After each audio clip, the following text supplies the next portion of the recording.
12 hari bulan yang lepas, baru juga lepas November, saya memang kena ini radang usus lah. Oke, radang itu dipanggil Crohn. Saya pun tidak tahu apa itu Crohn. Oke, jadi simptom penyakit saya ini sebenarnya ya berlaku pendarahan di dalam usus saya. Di mana pendarahan di dalam usus itu najis saya terus bertukar menjadi hitam tau. Hitam gelap betul macam tayar nih. Oke, jadi masa itu saya pun berpikiran, mungkin saya bilang habis saya pun sendiri heran kenapa najis saya menjadi hitam. Mungkin dalam pemikiran saya mungkin saya tidak cukup air minum. Jadi saya minum air.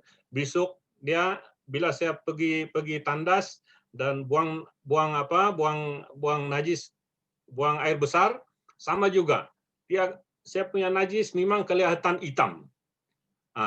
Jadi masa itu saya sempat juga saya ambil lektos, saya minum, dan memang dia keluar semua memang hitam. Jadi saya pun masa itu memang bingung kenapa saya punya apa masalah kesehatan saya. Oke, jadi selepas 16 hari bulan November saya masuk ward kecemasan disebabkan memang tidak boleh tahan sudah. Memang saya rasa pening, memang mau pitam, dada memang sakit, rasa sakit. Rupa-rupanya apabila saya masuk ward kecemasan, saya punya hemoglobin dia jatuh. Darah merah saya memang betul-betul kurang. Hemoglobin saya jatuh, pergi bacaan dia 7. Oke, sebenarnya bacaan untuk seorang lelaki adalah 13, tapi dia sampai jatuh sampai 7. Memang pendarahan memang teruk lah, sangat teruk pada usus saya. Oke, jadi selepas itu pada 17 hari bulan saya menjalani endoskopi atau skop ataupun paling senang telan itu teropong, orang bilang teropong, telan itu. Oke, itu skop dia masukkan daripada mulut saya.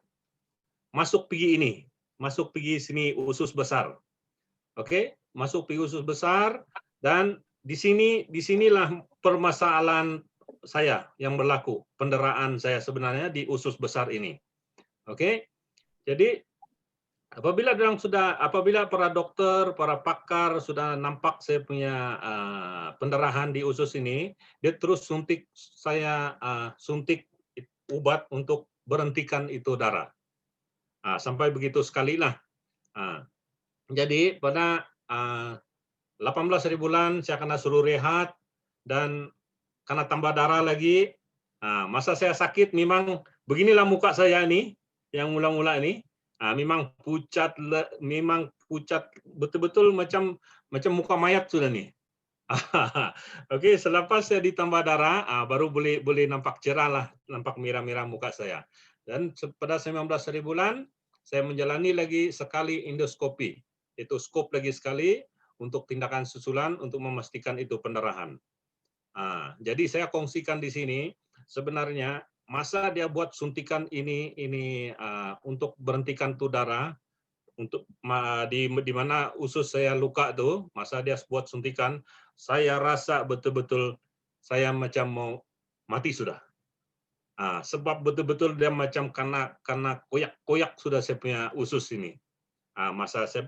Sampai begitu sekali lah saya rasakan pada masa itu.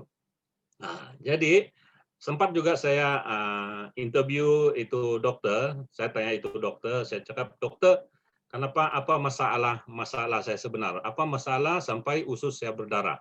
Jadi dokter kongsikan kepada saya, sebenarnya ini semua daripada faktor pemakanan.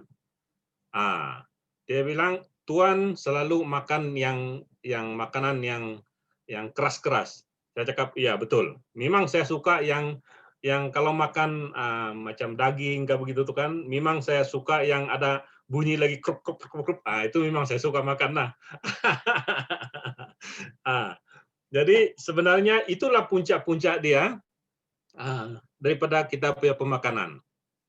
Oke, jadi selepas saya mengetahui itu, dan dokter pun menasihatkan saya, dia cakap tukar pemakanan sekarang ini karena makanan yang lembut-lembut sebab dipengaruhi oleh faktor umur juga, dan bila sudah kita berumur, kita punya usus ini dia akan jadi lemah.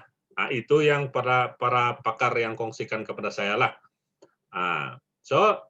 Jadi selepas saya menjalani ini, apabila saya balik ke rumah sudah, baru saya sekarang amalkan saya punya laktos, makan produk yang lain macam IG6 semua itu, semua untuk membantu saya punya pergerakan usus lah.